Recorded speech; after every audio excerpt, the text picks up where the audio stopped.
Don't try to sneak into your room like that. I know what you've got behind your back. Records. More new records. Okay, we're going to start the show at P.S.Audio. Here we are. And this is their signature DAX. We're early. It's 8:30 in the morning. Only a few people are here, which is a good thing. And there's Paul McGowan. Michael! 40 years. Good to see you. Good to see you, sir. Come on in. Let's show me what you got here. Yeah, let's show you. Yeah, this is a music first subwoofer design. It's a 12-inch high power sealed option, and we wanted to do kind of a modular system. So it has lots of connectivity options. You can go high level, speaker level. There's a first class wireless receiver built in with low latency. And it's a drive unit that we spent a lot of time on. I have an example of over here I could show you. 60 millimeter peak-to-peak travel at ultra-low distortion. And so you have this made for you. Yeah, this was our design. And has a rather special magnet structure and 10-inch suspension and very high performance. Nice. Ultra-low inductance, which is what contributes to a lot of its musicality, is the speed and transient response of the woofer was really a priority. Okay. So we have made a stacking kit. So if you'd like ultra high output, you can put a pair or more together and tie them together. And what does it cost? It's $2,700. Sorry, $2,750 for singles, and we're doing a thing where if you do a pair of them, they're $5,000, and then we optionally have a wireless transmitter for $199 and a stacking kit for $100 if you want to create these modular stacks. Does it come in various colors, or is it white? White and black. White and black. Okay, that's Yeah. what more do you need, really? Yeah, Seriously. what more do you need? And what is that cabinet made out of? Is it MDF or HDF? It is. It's a braced MDF with a triple thick baffle, and then there's large shoulder screws that hold it together as well, like our construction on our speakers. Yeah. With a new amplifier? This is the new amplifier line. This is the P.M.G series. This is the 800. It's an 800 watt monoblock, 50 watts class A into 8, 25 into 4. It's just one of the best things that we've ever managed to put out. And this over all costs these around years. About 30 grand for the pair. There's also a 400 watt monoblock. That's about half that price for the pair, and then a 400 watt stereo and a 200 watt stereo. And what kind of output transistors are you using? MOSFET or no? or J? It's all bipolars. Bipolar. Yeah, it's all bipolar, all class AB, traditional design, but it's distortion versus frequency is flat out to about 200 kilohertz. So now, when you design something like this, how long does it take you from the start when you just decide to put out a product like this to the time that it's in production? Before the time that I want to kill the engineers and Yeah, of shoot course. everybody Well, of in the course. company? But how long? It's about a year and a half. Okay, that's not too bad. Are you kidding me? I want to shoot them. But it should be a lot quicker, but it takes about a year and a half. Yeah. Okay. The new preamp, the P.M.G preamp, and the 512 DAC, and then the transport, of which we have finally run out, and there's no more drives to be had. Marantz stopped making the drive. Wow. And so this is it. This is a relic. You're gonna make your own drives. That'll only busy. take a few months. Okay, well, thank you, Paul. It's good to see you. My pleasure, Michael. I'll take this Thank back you. from you. Okay, thanks. Have a good show. Okay. Okay, well, Peter, I left my camera in San Francisco in my room, so I will have to interview you on my phone, and you'll show me around the Mo-Fi room and tell me what's going on here? Happy to do it, Michael. Okay, hopefully you'll be one able of to the hear things us. that I wanted you to see while we're here is the new lower-cost version of the Masterphono phono preamp, which is now called the Ultraphono. So this is the Ultraphono Pro, and what I've done is taken really all of the circuitry out of the Masterphono and stuffed it in a smaller box without some of the things that made Masterphono a little more expensive. And we're versatile. Right. So Right, so we've cut it back to really just the essential needs. So compared to the other one, there are no meters. It has fewer selections of loading, 100, 300, it's got 500, the ones that are really 1K, necessary, as far as I'm concerned. This fetish overloading is ridiculous. It's 40, 50, and 65 dB a gain. But it's voltage-based, not... And it's voltage-based, not current-based. So if we look at the back, if you sat a Masterphone here, all the jacks line up because it is the same circuit board designs. Right. But you only get a RCA set of inputs and only one set, so there's no switching. You still get single-ended and balanced outputs. And is it a dual differential or is it just a convenience? Out. No, they're independent, balanced from single-ended outputs. Okay. Yeah, it's a real differential. Oh, good. Okay. Still has the separate grounding, so you have one at chassis potential and one at circuit potential. Okay. And it sounds pretty much like it's a Masterphone. So you're just losing a little bit of the versatility. You're losing the versatility, and you're losing the current gain. Current input, okay. But you get the functionality. Right. And what's the price differential? 25. Well, the price differential is $3,500, so it's a $2,500 device. Okay, good. So this sells for how much? $2,500. That's great. I'll have to get one to review. Okay. I'm going to sign this iPhone for this young man, who still thinks I'm an analog planet, but he's a little bit behind the times. But that's okay. There's lots of great content up there that I published, and I don't mean that to sound nasty about what's up there now. There you go. Thank you very much. My pleasure. Okay, so this is a new Graham Phantom Platinum. Yes, Is any part of this arm platinum, or is that just a name? that's just the name. Just a name. But it looks like he's gone to a carbon fiber arm tube. Carbon fiber arm tube, magnesium head shell. The bearing system's been upgraded. It's more robust and harder steel. He had to have a place in Switzerland fine grind the point. And then it also has upgrade wire now, 4/9 silver plated copper internal wiring. Same overall design as the Graham tonearm, of course you see, but everything just a little bit better. What is the price point, dare I ask? MSRP's $28,500. Oh, Bob's decided to make a living.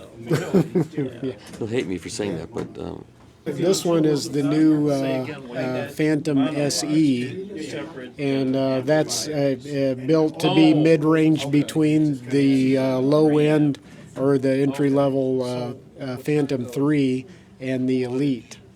And so the Phantom 3 had a aluminum arm tube, so this has gone to the titanium arm tube, like the Elite. and what's the price point of this?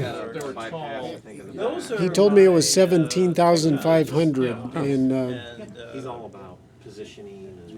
That's what it's going to be. so I think that's what it is. Okay, I we don't hold anybody to these things if it's not I right. texted back for clarification, and I haven't heard back yet, but that's what he told me. Okay. All right, Alistair. So we are here in the room with Monarch Distribution, and they are distributing SME now. And you have a new SME Model 30. Is that what this is? Model 35. 35. It got older by 5 years. Yes. Okay, so tell me what this table is about. Okay, it's similar to the Model 60 and its younger brother. It's a 3-column design as opposed to the 4 with the 60. Right. The suspension is not simplified, but it's a little bit easier. It uses a bumper mechanism along with the vertical bands. So it's not simplified in that such, but it's an easier and an easier version than the 60. Okay. The arm is the improved version. The Series 5A, which is on the Model 60, is a polymer resin arm. The 5i, which is an improved, is the same polymer resin, but it's not a tri-lobe. It's a circular version, which I do have 2 in my hands here. So you're saying the arm on this is an improved version over what's on the 60? So no, it's an improved version of the 5. Oh, the So 5. Series 5 improved. Okay. So the 60 and the 60 we have both arms here. So the 5A, which is nearest to you, has the tri-lobe, which is the 3 point, and the I is just a circular. It's essentially it's modelled off the 5, but they're both polymer resin. Okay. And these arms are not available separately, right? You can't buy these. You can't buy these as products to put on your own turntable. Well, this one's $40,000, and you get a free turntable with it. Oh, okay. Okay, that's one way of looking at it. All right. Yeah. The motor, as with the 60, it's an AC motor, separate speed controller, which is fully adjustable for 33 and 45, and also an off-board, as with all the AC motors, also an off-board transformer, which can be hidden out of sight. And, essentially, so it's a two-box unit for visually. Yeah. And that's all? That's about all. I suppose it's silicon bath, same as the 60. It's just so the bearing is placed in silicon. Right. Platter, sub-chassis, same again. Very, very similar. The 60 has a better speed controller. That's because it is the flagship. So this is a trickle down using the same technology at a more affordable price. But this has plus and minus. You can control this. You can adjust. You can adjust the speed. Yeah. It's plus and minus for 33 and 45, and they're both separately locked. I see. Mm-hmm. And so, what is this going to sell for in the United States? My colleague has just told me I think it's around $40,000 starting price. That will be for the black, the gunmetal, and the midnight blue, which this is the midnight blue version, will be a little bit extra, I think around about $41,000. And that's with the arm, ready to go? That's including the arm, yeah, you're ready to go. All you need is a cartridge, and that's it. Comes with everything in a rather large crate. I would imagine. It's a two-person lift. And how long does it take to get it set up properly? An hour? About an hour to do it properly. The deck, as I mentioned before, with the Model 60, in the 4 pillars, it also has vertical and horizontal bands. Right. So it will centralize itself. This has just the vertical band, so it's essential to get the deck level, and that's what takes the time. Which you need to do anyway if you want your cartridge to track correctly. Exactly. People say, my cartridge isn't, the anti-skating is wrong, it's off. Well, is your thing, is it level? Is it level? It looks like it. Oh, thank you. Okay, that's not going to work. Yeah. All right, good. The passive stand that Monarch is bringing in from Poland, and let me see if I remember what you told me. So this has an aluminum bottom plate. The sub-chassis is aluminum. This is multiple layers of HDF and MDF that are sandwiched together and then painted. It does have the optional carbon fiber inlay on the top. Okay. And then there's a squishy polymer in here that isolates the top from the bottom, as well as isolation feet. Can you hear it? Yeah. There you go. This is, these run anywhere around $2,500 to $3,500 depending on the dimensions. They're not horribly expensive. This one we had custom painted in Porsche Gulf Racing colors. What's the normal colors? They're grays. There are 2,400 different veneers in any RAL paint color. And so you custom order these. If someone, which makes sense. All right, this is the Denon DP-3000NE direct drive turntable. It's like anything in audio. Looks very beautiful. This has been out for, 3 years now? Everything that we did was from the ground up, all engineered in-house. Wait. Okay, so this is a brand new, less expensive model? Yeah, so this is the BT 500 turntable. So this is actually a Bluetooth enabled turntable as well. Okay, this is belt driven to cut down on some cost versus the direct drive. Right. But the same type of idea with a smaller, more profile, easier to use than the 3000. Right. But everything stems basically from the 3000 itself. Yep. And what does it sell for? This one is going to be retailing for $900. Wow. Yeah. Okay, this is another quintessence room. We have some celebrities here. There's Garth Lira and there's Mark Döhmann. Let's see what's going on here.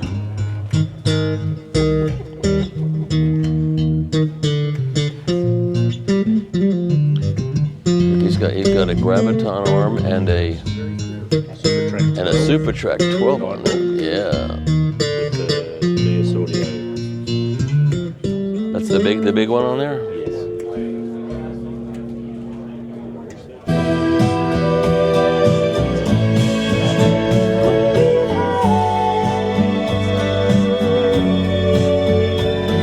All right, so what do we got here? So we got a TW Acoustic LS with the brand new TW 12.9 tone arm. And this is the only one in the country. I was lucky to get that. And this is the Fuuga cartridge, which is probably my favorite cartridge. Yeah, I got one of those. And so we got the glance in the back with a DAVA Soul cartridge. And so you're running the extra wires along the outside? Yeah. That works okay, right? Yeah, it works fine. Yeah. You don't want them too tight, that's the thing. People get them too tight and they short them. Yeah. So this is the 12-inch TW 12-inch was no longer being made with the Infinity Mono. And why don't you stop making it? Because he's now got the 12.9. Oh, is that? Okay. I mean, this is a better arm. Okay. It is, even though I love the 12-inch TW. So this is another debut. This is a Ferrero L9 preamp from Italy. And Ferrero is loosely associated with Alieno. Yeah, I was going to say that he basically copped the backlit Tron thing. Right, exactly. There you go. You can change the colors a million ways in this thing. Yeah. So this is the Alieno Extremo Phono stage. Yep. That's the power supply down there. On top of it's the power supply for the DAVA Soul. And here's the Alieno 2A3 amplifier, 100 watts. 2A3 single-ended. Are those doing well in this country? People are eating these things up? People love them, but, they're expensive. Yeah, So, everybody's afraid to spend money. You know, I have brought all the Acoustica Applicata room treatments in here. These are basically a modified Helmholtz resonator. Yeah. And then these are beautiful Cessaro Opus SEs, but this is a limited because it's a one of one. Oh. That's very limited. That's very limited. So that's your personal? No, actually, this was Ralph's personal speaker, Oh. and he sent it over to me for the show. Oh, and then you're going to ship it back to him? No, I'm keeping it. Yeah. Wouldn't it be one of two since it's stereo?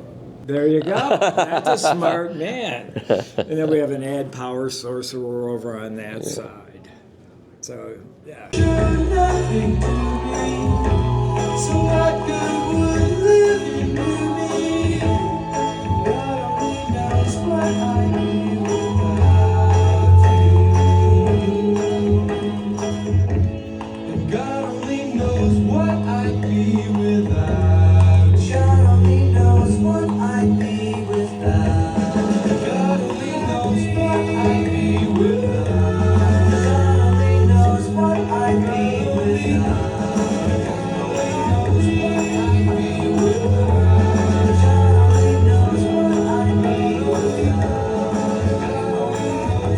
Sounded like a symphony in every single language.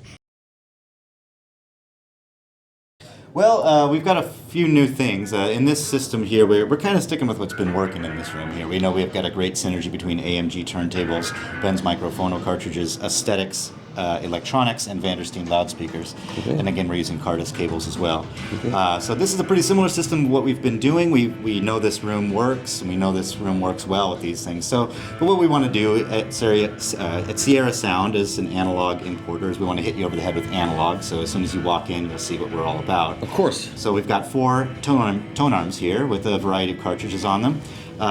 2 Benz-Micros here. We've got a Benz-Micro this is a Zebra L, which is the latest iteration of the wood body series. Now, who's making these cartridges now? Albert Lukaszek. He's still good? Yes. He's still good? Yes, Albert Lukaszek, and he's got just a handful of employees. I'm going to go see him next month. Oh, good. Yeah, he's doing well. Yeah. Okay. And then, so that's the latest wood body, and over here we've got the Gullwing. So these are both playing on A.M.G tone arms. Right. Then back here we've got an Ace Mono on the VivLab arm, which you're familiar with. Yes. And then what's new for us this year is that we're actually now distributing Sorane tone arms, which are a Japanese tone arm manufacturer just outside of Tokyo. It's a small family-run factory with a lot of really brilliant young people working there. They make other analog equipment as well for other brands in Japan, but Sorane is one of their best products, and this is the SA 1.2 tone arm. It's a high mass arm, so it works really well with cartridges that have a stiffer suspension. Sure.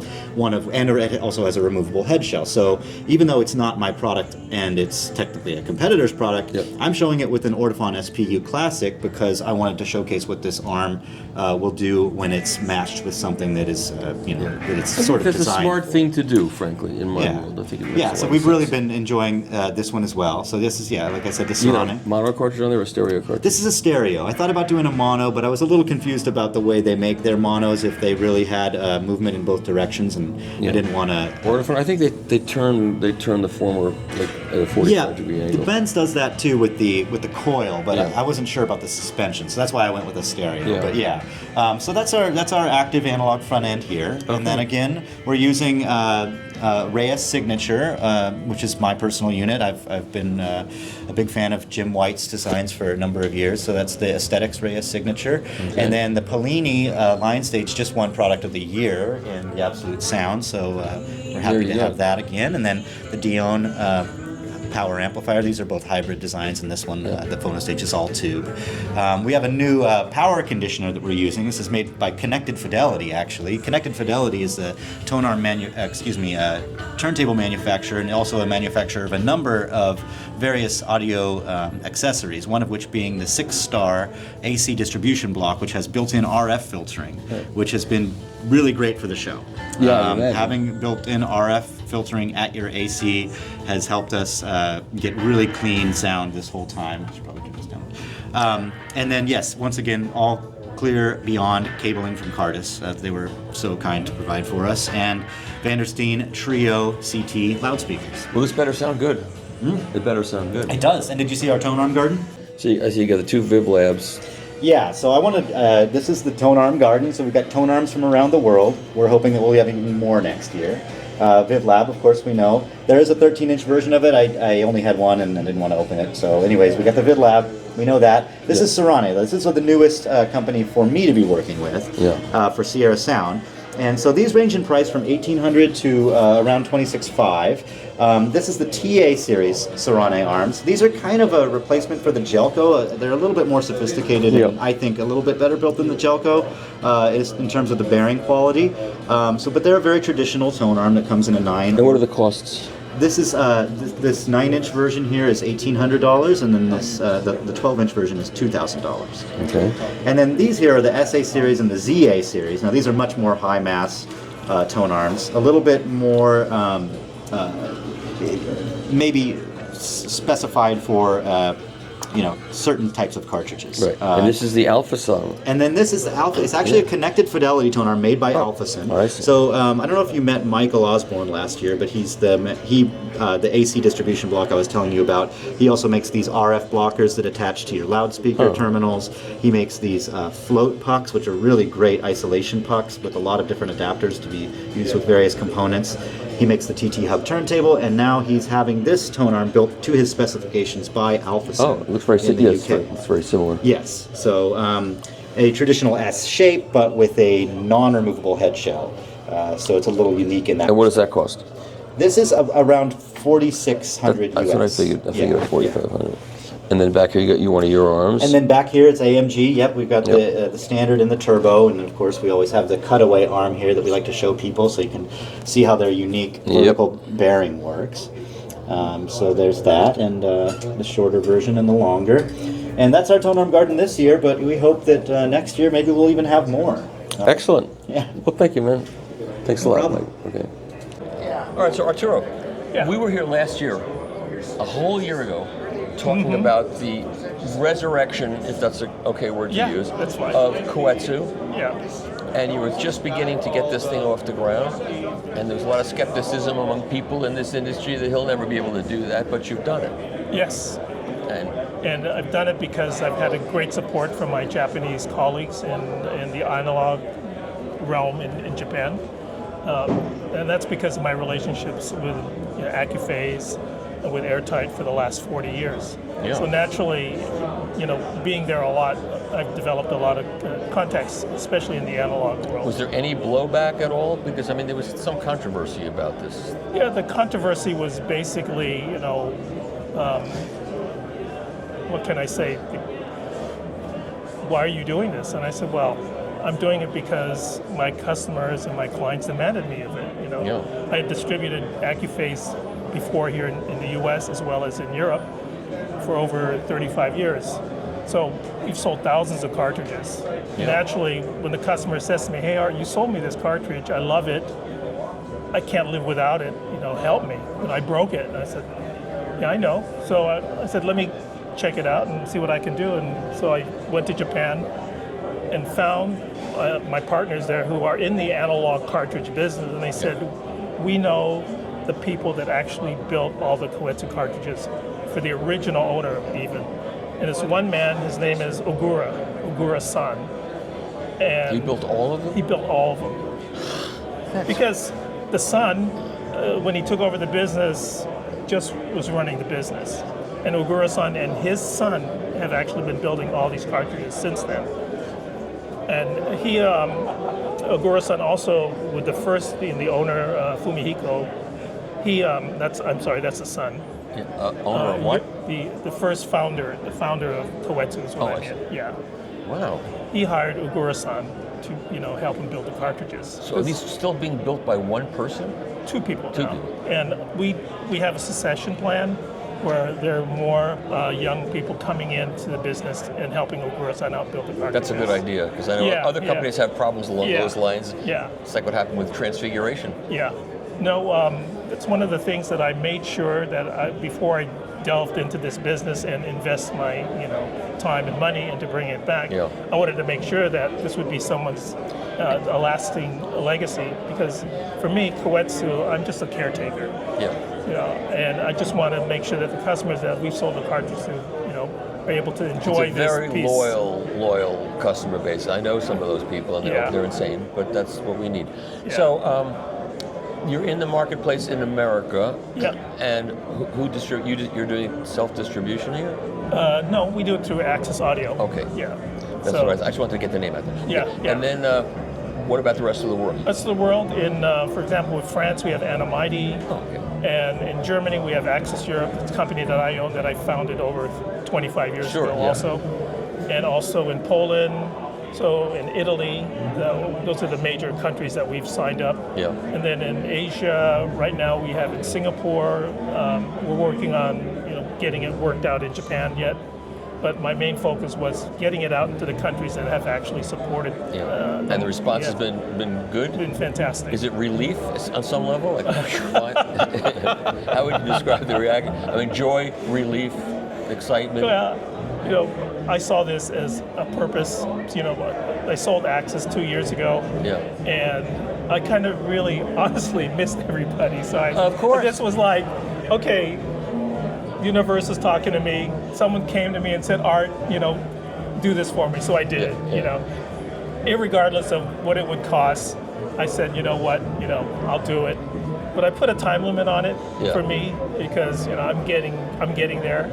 And I just said, as soon as I get it up and running, get everything established, then I'm going to slowly bow out and, pass it on to someone else that can carry the line. Excellent. Yeah. That's great. Yeah. Okay, well, congratulations on talking about it last year, and now it's happened. It's really happened. Yeah. Fortunately, we were able to get all the original suppliers for the platinum magnets, which, by the way, we're the only one in the world, and there's only one place in the world that makes these platinum magnets, and it's in Japan.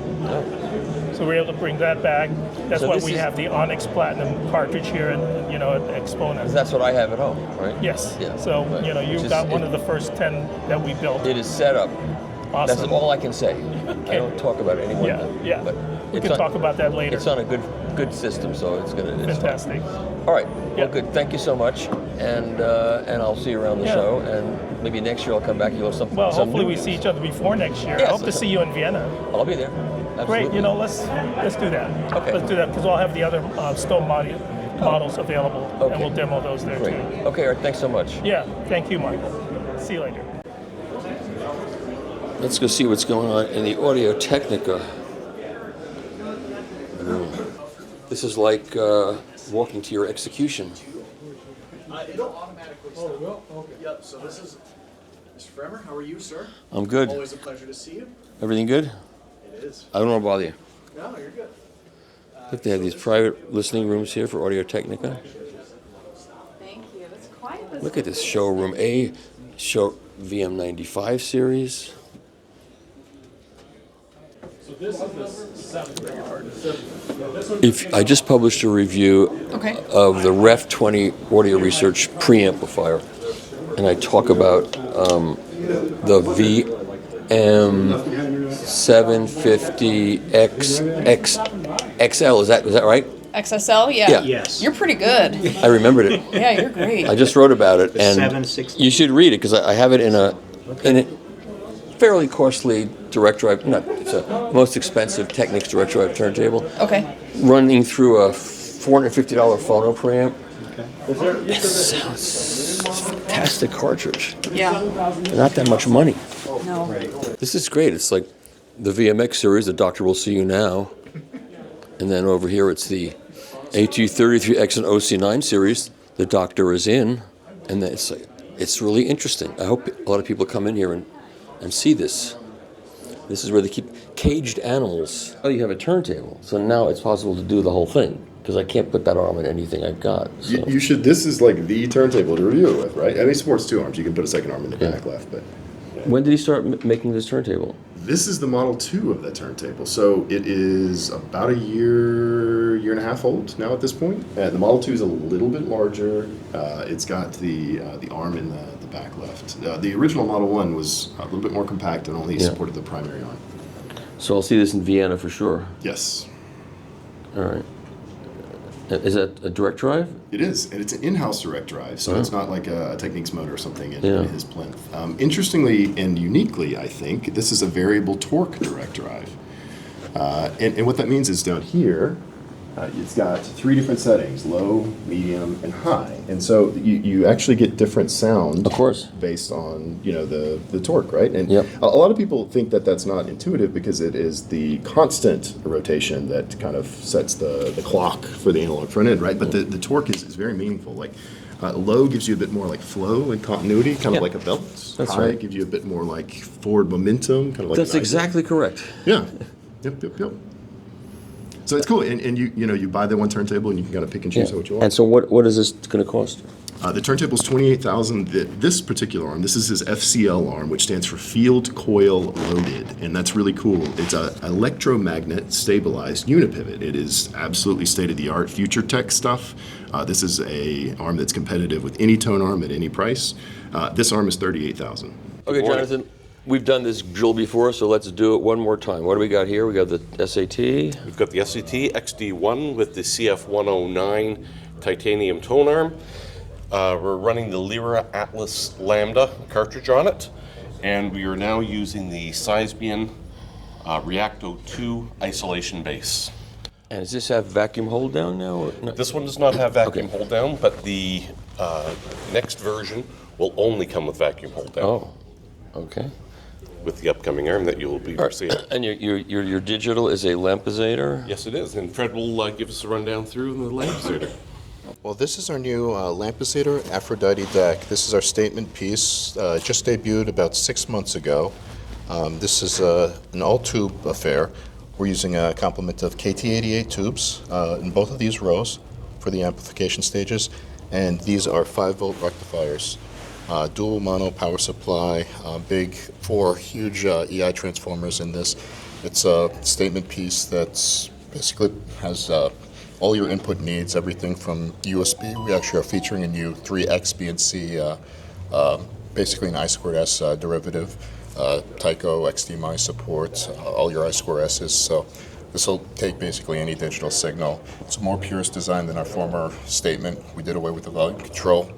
And it's just a beast of a piece. There's a coin in the front there telling you that this thing costs a pretty penny. Is that what the message is there? What is that? Retail pricing is $105,000, but that's actually an Aphrodite. I saw it as money. Okay, but that's understandable.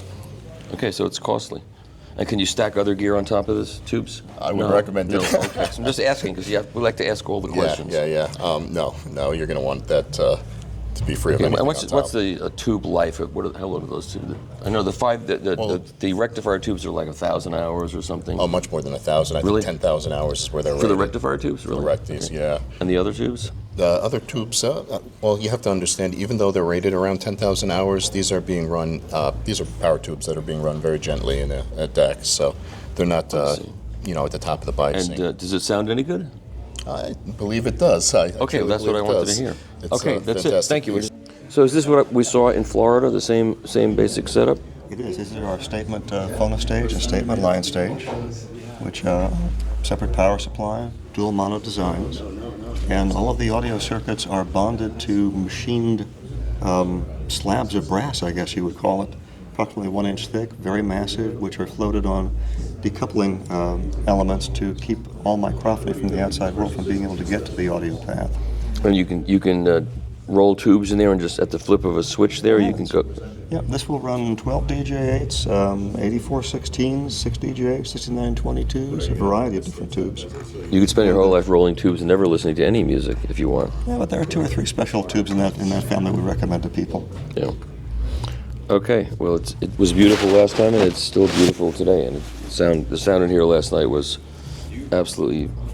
One guy came up to me and said, "I've never heard anything like that." There are 2 ways you could take that, but I think he probably meant it a good way. He meant it in the good way. Yeah, absolutely meant it in the good way. All right. So this is what you showed in Florida too, right? These are the same amplifiers we had in Florida. This is the new Master 300 Mark II, which features a new driver circuit, some new power supply elements, and is actually probably excels the earlier statement 450 and 452 at this point.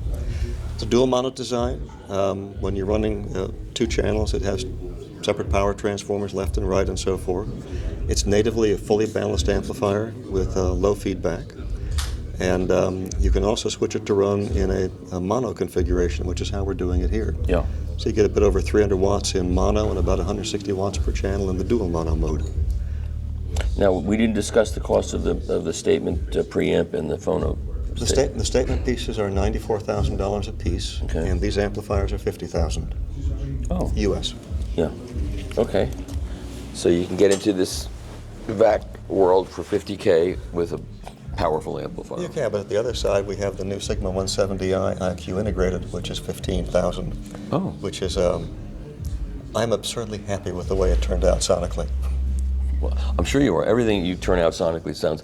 As I said to someone last show, I think your game is up. You're at the top of your game right now. Everything I've heard, and I'm not just saying that because if I thought it sucked, I would tell you I don't like what you do. But because that's who I am. I know you would. You know, but no, what you're doing now is like the best you've done as far as I can tell. I thank you very kindly for the compliment. To sort of do a paraphrase of George Orwell's Animal House, though. All of our amplifiers are better, but some are more better than others. Yeah, inevitably. The 172 just came out more better. Inevitably. Okay, now we're going to get to the loudspeakers here. Mr. Acora, these are recently introduced or newly introduced here? Yes, Mr. Fremer. These are actually introduced at this show. These are the new MRC 5 series. These are the 5.2Ds with the diamond tweeter. This is in the special confusion finish, which makes these retail at $63,000 without the confusion finish. So in our standard grigio or botticino, the beige or the gray, these come in at $58,000.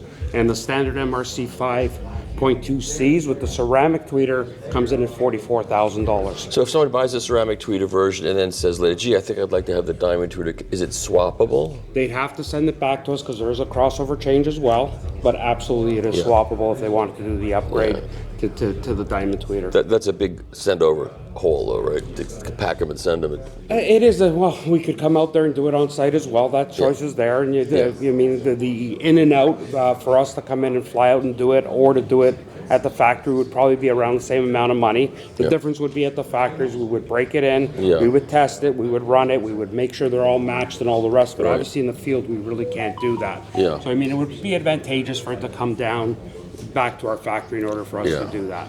All right, so what you're saying basically is spend the extra money and get the diamond tweeter.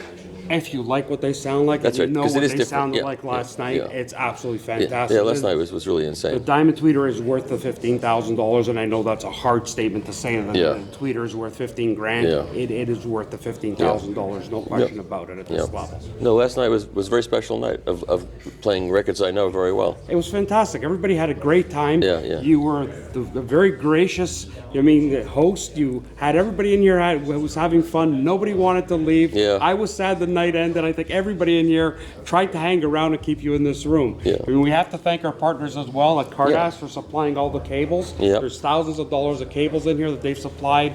Render supplied the digital section for us. And we have to be very thankful for the hotel and for all the people that were here. It was a great night. This is what this is all about. It was a lot of fun. It's It about really the is. fun that we're all having. It better be. Absolutely. Because the other part of it's no fun at all. No, the other part of it, the hotels, Yeah. the cabs, and the missed flights The are not elevators. fun at all. The elevators. Yeah, I mean, this show has outgrown this hotel based upon this year. It has. It has. Elevators are designed for the normal run of people who stay in the rooms, not for 5,000 or however many people show up to be here. It really has outgrown this hotel, and maybe they can find somewhere bigger. Maybe they'll find a sister hotel to go with this venue Yeah. as well. I know having two sites is not exactly the best thing, but Yeah. I mean, listen, you know, the only thing we can ask for is for the audio industry to grow. So for us to complain that this is too That's small right. is the No- wrong thing. no complaints, yeah. There's no complaints whatsoever. No. The team of the JD Events is doing a fantastic job, Yeah. and hopefully they'll find somewhere bigger for all us people to enjoy music Yeah. and to come together. Amen. Thank Okay, you. Thank you, Al. Thank you, sir.